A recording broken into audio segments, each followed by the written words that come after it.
Okay, so let's just paint a picture for a second. You fit the profile of, what we call the learner. You're diligent, you track your calories, you're skipping the donuts at work. You're putting in the time at the gym, probably doing, an hour of cardio a few times a week. Exactly. And by all the rules we're taught, you should be getting leaner. But you're not. Or, the number on the scale might nudge down a bit, but what you see in the mirror, it's a different story. Right. That stubborn bit of belly fat it will not go away. And this is where people just give up. They think, oh, I must be doing it wrong, or I guess I have to run even longer. Yeah, the classic eat less, move more trap. And it's so demoralizing because it feels like you're in a fight with your own biology. But what the research we've pulled together for this deep dive suggests is that for some people, trying harder isn't just not working. It's actually making it worse. It could be the very thing, the biological trigger, that's telling your body to hold on to that fat. We're talking about the cortisol belly. Precisely. We've got a whole stack of sources here to unpack how your survival mechanisms can just completely override your willpower. We're looking at a clinical trial on ashwagandha, a really fascinating Yale study on stress in non-overweight women. And a thesis from the University of Florida that gets into the whole HIIT versus cardio debate. Yep. Plus a study from Ohio State on omega-3s and some really specific protocols from Dr. Pradip Jamnadas on visceral fat. So our mission today is pretty clear. We need to understand why the body hoards belly fat under stress, and then build a practical, science-backed toolkit to fix it. And we have to start with the biology itself, because I think the biggest mistake people make is thinking fat is just, inert storage. Like a gas tank. Right, you put fuel in, you take fuel out. But Dr. Jamnadas argues it's an active organ. He has that analogy right, the antenna. The antenna, it's brilliant. See, not all fat is the same. The stuff you can pinch on your arm, that's subcutaneous fat, it's mostly just storage. But visceral fat. That's the deep stuff, the dangerous stuff. Yes, it's behind the abdominal wall, wrapped around your liver, your intestines. And what Dr. Jamnadas explains is that this fat is chemically different. It is packed, densely packed, with glucocorticoid receptors. Glucocorticoid receptors. Okay, so in plain English, those are the things that, listen for cortisol. Exactly. They're the docking stations for cortisol, the main stress hormone. So think of it like this. When your body sends out a stress signal, your arms or your legs might hear a little whisper. Yeah. But your belly fat, it hears that signal through a giant megaphone. It's wired to pick up on stress and amplify it. But why? What's the evolutionary point of having a belly that's so sensitive to stress? Two things: protection and proximity. For most of human history, stress meant a physical threat, a predator, a famine. The real immediate danger. Right. So your body wants to pad your vital organs, your liver, your kidneys, to protect them from trauma, like built-in armor. And second, it wants that energy source right next to the liver, which is the factory that turns fat into fuel. If you're running from something, you need that fuel mobilized instantly. Not for your ankles. Not from your ankles. But today, the stress isn't a lion, it's your email inbox. Or it's the fact that you're in a calorie deficit. And that's where the trap gets sprung. It is, because that visceral fat isn't just a receiver, it's also a transmitter. It pumps out these inflammatory signals called cytokines. So it's telling the rest of your body, hey, we're under attack. Precisely. And that inflammation triggers your adrenal glands to release even more cortisol. Oh, wow. So the fat is actually calling for more of the hormone that helps it grow. It's a vicious feedback loop. More belly fat, more inflammation, more cortisol, which tells your body to store more belly fat. That's bleak. And it explains why it's so stubborn. But this brings us to that Yale study, the one by Dr. Alyssa Apel, because it's really changed my view of who gets this problem. I always associated belly fat with obesity. Not always. This study looked specifically at slender, non-overweight women. And what they found was that the women who were high reactors to stress. Meaning their cortisol spiked higher and for longer? Exactly. Those women had significantly more abdominal fat than the low reactors, even though their total body weight was the same. This is the skinny fat thing, isn't it? You're thin everywhere else, but you've got that pooch. It is, and the reason why is pretty brutal. It's a process called gluconeogenesis. Okay, let's break that down. Gluco is sugar, neo is new, genesis is creation.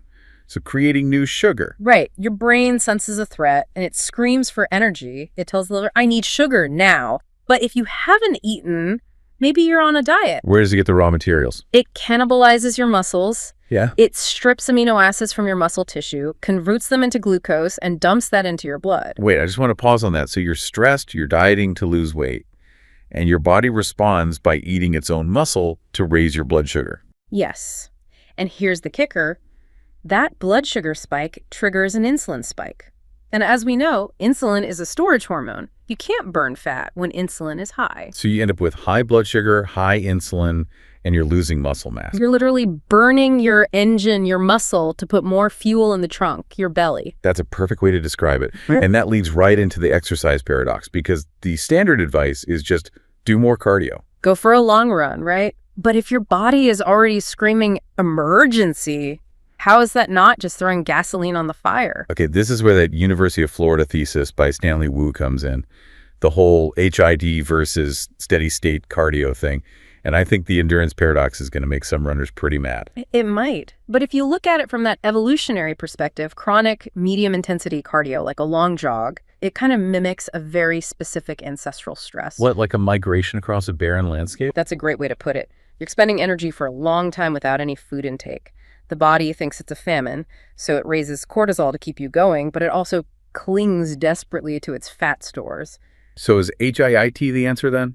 Short bursts of intense work? Well, it's nuanced. The Wu thesis is clear that HIIT is way more time efficient. We're talking like 40% less time for better improvements in insulin sensitivity and VO2 max. And it feels more like a hunt than a migration. Right.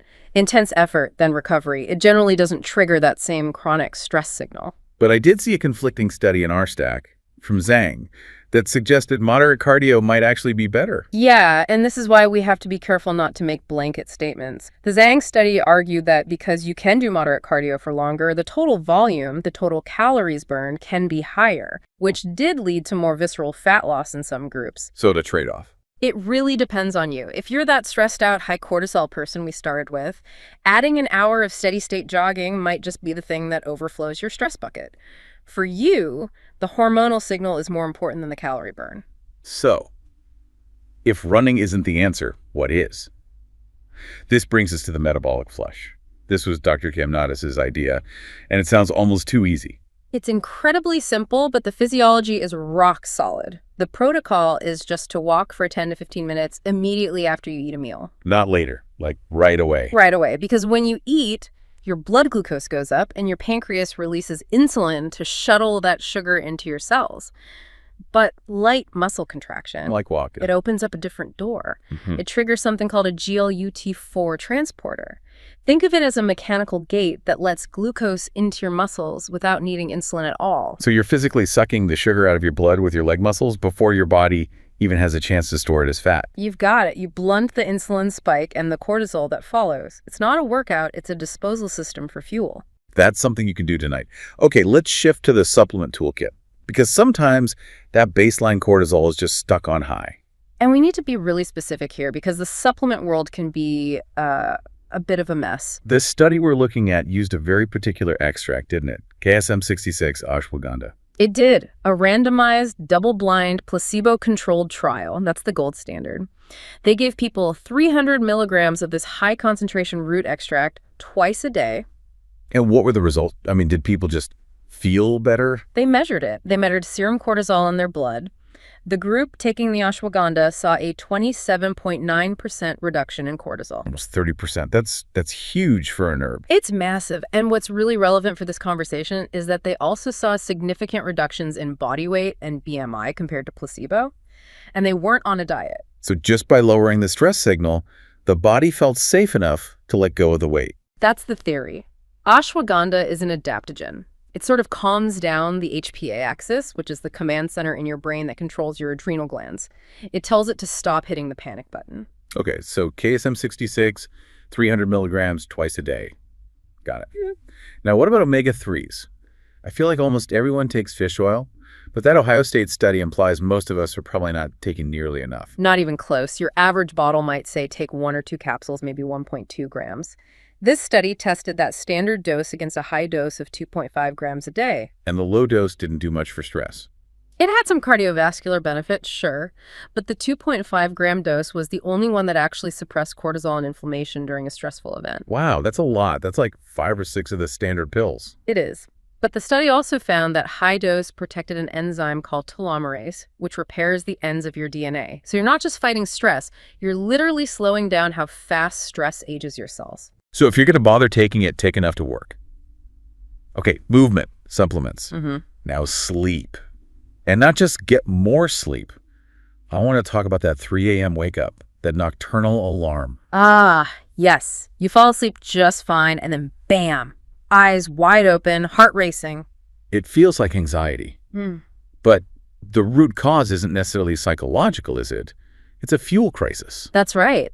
Your brain burns through glucose all night. If your liver's glycogen stores are low, maybe you're low carb or you ate dinner really early, your blood sugar can crash in the middle of the night. Hypoglycemia. And your brain perceives that as a life-threatening emergency. It hits the panic button and floods your system with adrenaline and cortisol. The cortisol tells the liver to dump sugar, and the adrenaline wakes you up. Right. You're not worried because you're awake. You're awake and full of adrenaline, which then makes you feel worried. And the fix is weirdly simple. Yeah. And sweet. The honey hack. A teaspoon of raw honey with a pinch of salt right before you go to bed. Which sounds totally backwards if you're trying to lose fat, like eat sugar before bed. I know it sounds wrong, but you're not eating a candy bar. You're just giving your liver a tiny bit of fuel, just enough to keep your brain happy all night. The honey, with its fructose and glucose, is perfect for restocking the liver. So you're trading maybe 20 calories for a full night of uninterrupted deep sleep. And that's a winning trade. Because deep sleep is when you release growth hormone, which is your body's main fat-burning and muscle-repairing hormone. A 3 a.m. cortisol spike kills that process. It's a metabolic investment. I love that. Okay, last piece of the puzzle. The mind. Because you can do everything else right, but if your brain is still sending danger signals, the antenna on your belly will always be on. And this is where we bring in the chemical antidote to cortisol, which is oxytocin. The love hormone. The love and bonding hormone, yeah. But physiologically, it works like a seesaw with cortisol. When oxytocin goes up, cortisol has to come down. They inhibit each other. So how do you spike oxytocin on demand? Dr. Jamnadas calls it vitamin G, deliberate gratitude. And deliberate is the key word. It's not just thinking about something you're thankful for. You have to actually feel it. Yes. For 60 seconds, you have to viscerally feel that emotion of appreciation. That physical feeling changes your heart rate variability and flips you into the rest and digest parasympathetic state. It chemically short-circuits the stress response. This connects directly to that big systematic review we read on mindfulness-based interventions. It does. The Caterman Review found that mindfulness is incredibly effective at creating a space, a buffer, between the feeling of stress and the typical response. It's usually reaching for food. Exactly. Stress eating is just an attempt to self-medicate with dopamine. Mindfulness breaks that automatic loop. It helps you respond instead of just react. Okay, let's put this all together. A cortisol belly protocol. If you're that person who's been trying everything and you're still stuck, what's the new plan? All right. First, you move differently. Ditch the chronic hour-long jogs if they're not working. Instead, do those metabolic flesh walks right after every meal. Supplements. Be specific. Look at ashwagandha KSM 66, 300 milligrams twice a day to get that baseline cortisol down. And for omega-3s, you have to get up to that 2.5 gram dose to get the real stress resilience benefit. Sleep. The honey and salt hack. If you're a 3 a.m. waker, just try it. It could be a total game changer. And the mental piece? Use gratitude like a tool. Not as a nice idea, but as a biological switch to manually trigger oxytocin and force cortisol down. You know, the biggest thing I'm taking away from all this is that stress management isn't some soft, optional self-care thing. It's metabolic management. Yeah. I would even say for this specific person, it's the foundation of fat loss. You cannot out-exercise or out-diet a constant hormonal signal that your body is in danger. You have to first convince your body that the war is over. Convince your body the war is over. That's a perfect place to leave it. A huge thank you to all the researchers we drew from today. It was fascinating. And thank you for joining us for this deep dive. If you try any of this, let us know if you can finally turn that antenna off. Until next time. Take care.